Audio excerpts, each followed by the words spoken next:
the procedure when somebody goes to prison. I know the procedure. So it was never about infidelity. When I came home, I went straight through that phone immediately. I know what was up.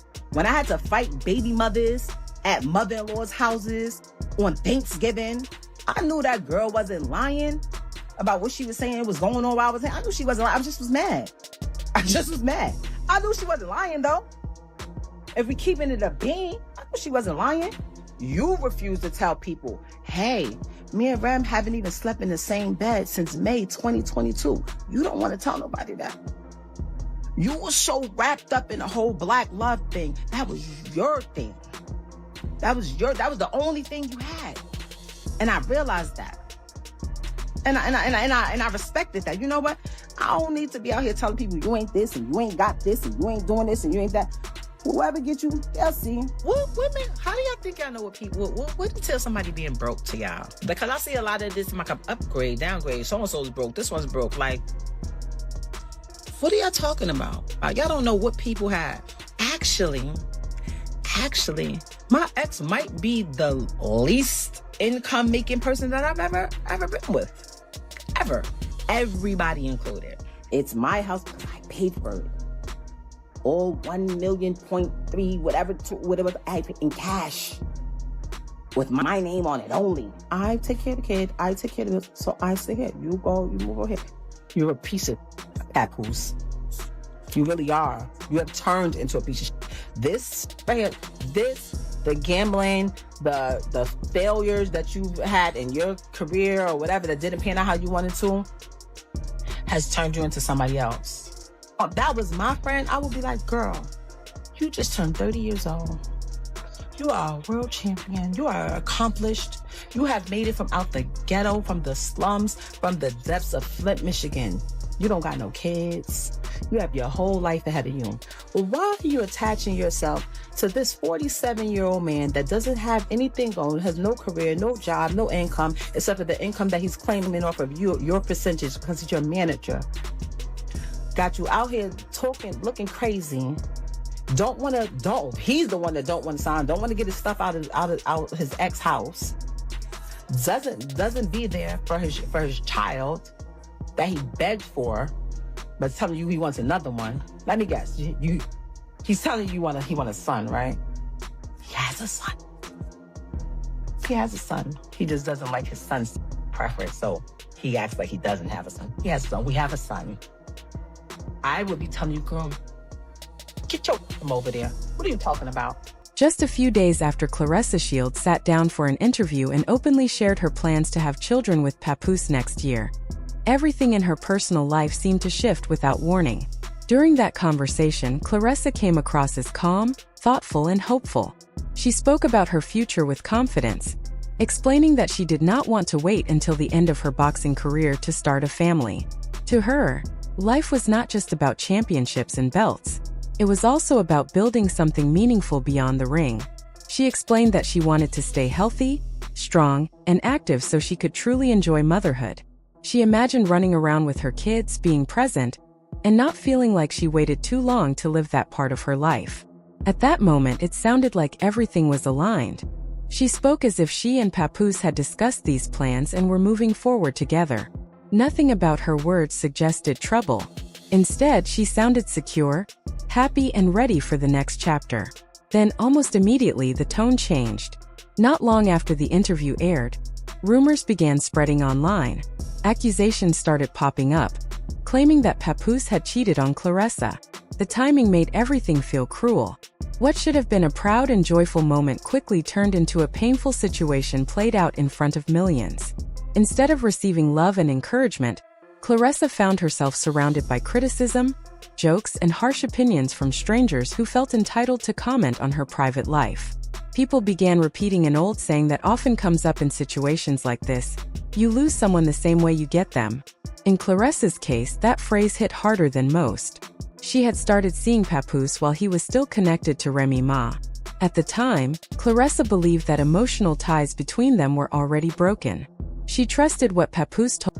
You're a piece of shit, Papoose. You really are. You have turned into a piece of shit. This right here, the gambling, the failures that you've had in your career or whatever that didn't pan out how you wanted to has turned you into somebody else. If that was my friend, I would be like, girl, you just turned 30 years old.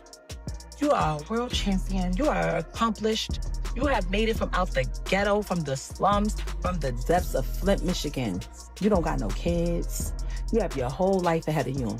Well, why are you attaching yourself to this 47-year-old man that doesn't have anything going, has no career, no job, no income, except for the income that he's claiming off of your percentage because he's your manager? Text messages and put my number out on her page that got 10 million followers. She did that. Putting everybody in our... Told her and chose to move forward without questioning the past too deeply. Now, many believe that history may be repeating itself. This time, Claressa is no longer watching from the sidelines. She is the one dealing with heartbreak, public embarrassment, and uncertainty. The same behavior she once overlooked now appears to be happening to her. Before things reached this breaking point, Remy Ma had already tried to warn Claressa. She said Papoose was not being honest and claimed that he was using Claressa rather than truly loving her. Claressa dismissed those warnings. From her perspective, they sounded like words coming from anger and resentment. Considering the tension between the two women, that reaction was understandable. They were not friends. Trust did not exist between them. Everything about their connection was strained from the start. However, anger does not always mean someone is lying. Remy insisted that Papoose was struggling financially and did not have a stable place to stay. According to her, he leaned on Claressa to improve his lifestyle and image.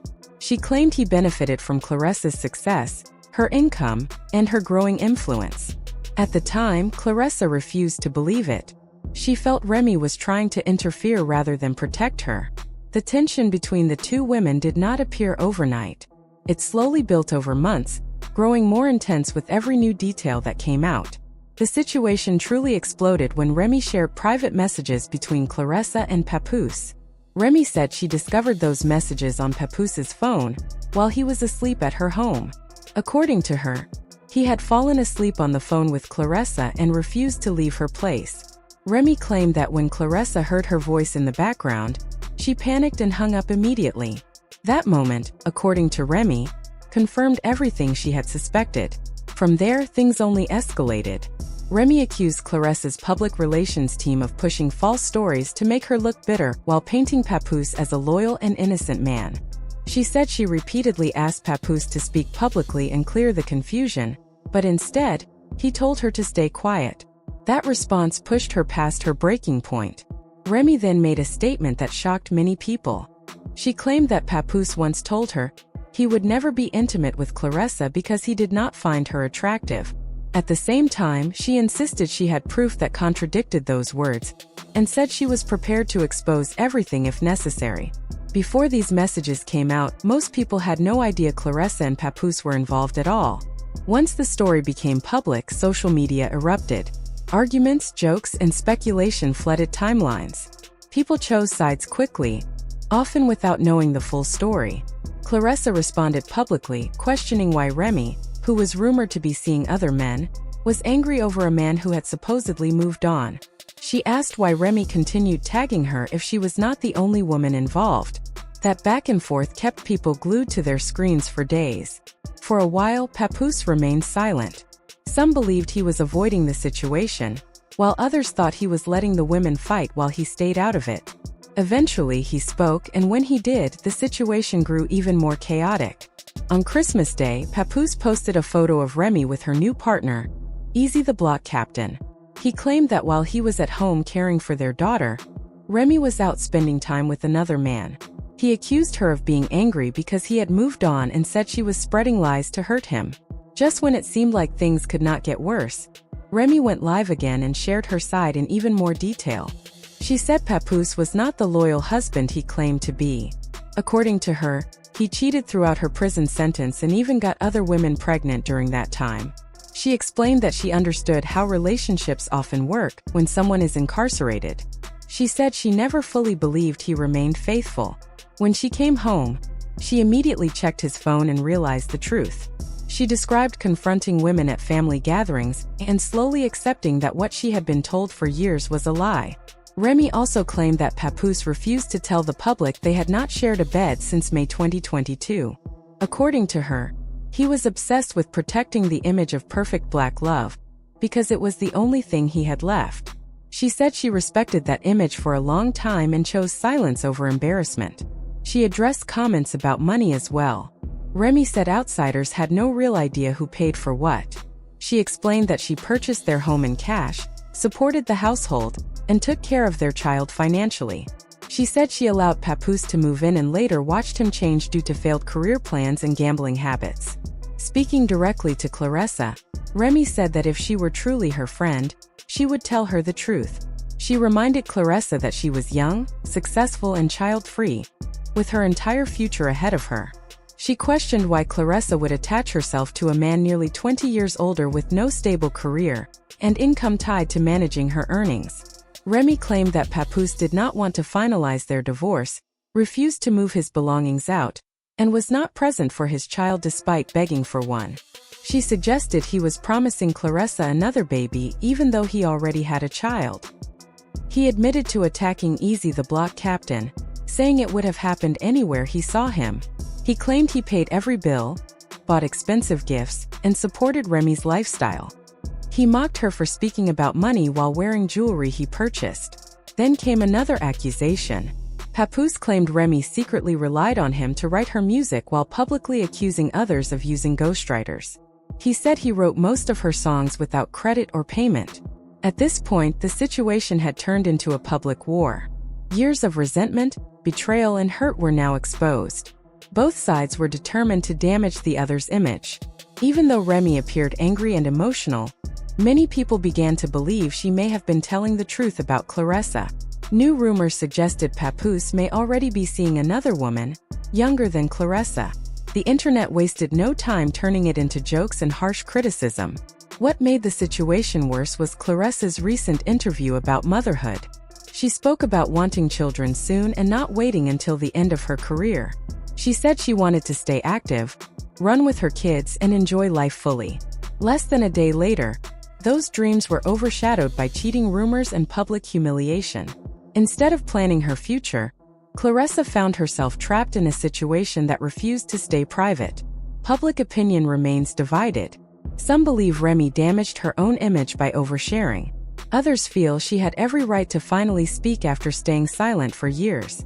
Many believe Claressa ignored clear warning signs and is now facing the consequences. One thing is certain: this story is far from over. What started as love has turned into chaos, and all three names are now permanently connected in one of the most explosive relationship sagas in recent memory. The biggest question remains unanswered. Did Papoose really cheat on Claressa so soon after she talked about a future with him?